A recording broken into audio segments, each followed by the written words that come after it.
Okay, so this is my IoT controlled robotics. The device on the right is the controller, which incorporates an accelerometer to read the angle and pitch that it's being held at, whilst the device on the left is the receiver, and this accepts the data and uses a duo of servo motors to adjust itself to mimic the position of the controller. The two devices are interfacing with each other via the IBM Watson IoT platform and a Node-RED application. This video overview and accompanying instructable focuses on the hardware of the project and not the IoT interface, but I have linked the complementary instructable below, which looks in more depth to the interfacing Watson IoT platform. Now I'll start with the controller here. This is a generic Arduino Mega that's coupled with an Ethernet shield on top there. This of course could be replaced with any Ethernet or Wi-Fi based Arduino. This black card and pattern were purely to make the movement of the devices more visible in the video. Now sitting just behind that I've got a 3-axis accelerometer.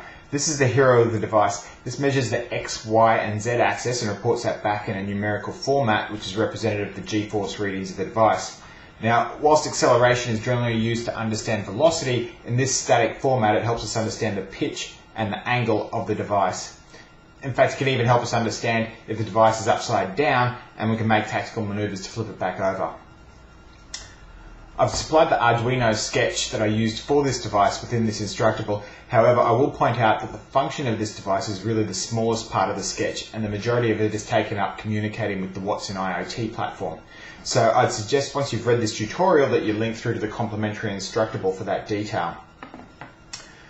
Having said that, to support the use of this device, I've also uploaded a second Arduino sketch that literally takes the hardware at its most basic format, so you can see how simple it is to use and integrate with your own projects. The hardware itself is very simple to set up. It simply takes in a ground and power pin to the accelerometer module, and as this board has its own regulator, I simply plug the power into the VIN. 3 cables are connected to read back the X, Y and Z axis data. And then there's this last pin, which I don't use in this project, but I felt it necessary to tell you about. The 0G pin. When fired, this pin indicates that the device is in a 0G moment, which means it's been dropped.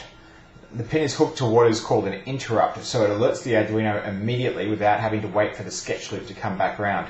So when fired, you can call a subroutine to take evasive action to protect the dropped device. Now, as mentioned, this data is connected via the Watson IoT platform, which uses the MQTT protocol to pass the data to the receiver. The MQTT protocol is a lightweight data transmission designed for IoT devices to quickly push small amounts of data across the internet.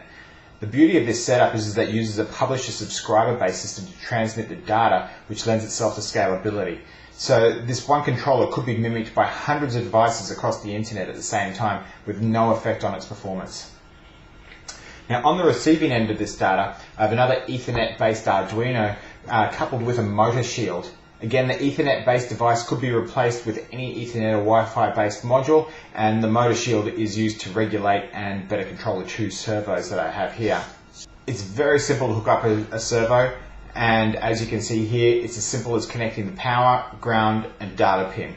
Now there are 2 types of servo motors. The standard servo has a fixed radius of about 0 to 180, whilst the continuous one rotates all the way around and keeps going. The data pin on a continuous motor accepts a number from 0 to 180 as the speed, so how fast it's moving, backwards or forwards, whilst the standard servo identifies it as a position of 0 to 180.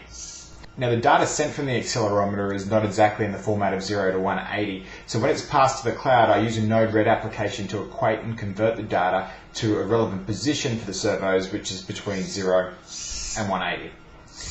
Now, the receiver then simply reads that data in from the IoT platform and sends it straight to the servos to mimic the position of the controller. Now, you'll notice in the video that the movement's a little jumpy, but with a little bit of extra coding, this could very well be smoothed out. Now, all this wiring here does look a little bit more intense than the simple diagram I just showed you, but I can assure you it is as simple as connecting a ground and a power pin, and in this case, 2 data pins. I've just simply shared these ground and power pins on a breadboard here, which makes the wiring look a little bit more confusing than what it actually is. I picked up this servo chassis here for about $15, and the strut here is simply made from shape lock, which is a polymorph plastic that you can use to quickly make prototyping parts from for your projects. I've linked to detailed usage of this polymorph plastic in the instructable because it is very useful. Now, as per the controller, I have supplied 2 Arduino sketches with this Instructable. One that was used with this project, with the data being read from the IoT platform, and one which outlines just the basic usage of the servos for use in your own projects. So that's pretty much it for the quick overview of this project. Check out my website and the Instructable for more detail, and feel free to share any of your own tips and tricks in the comments below.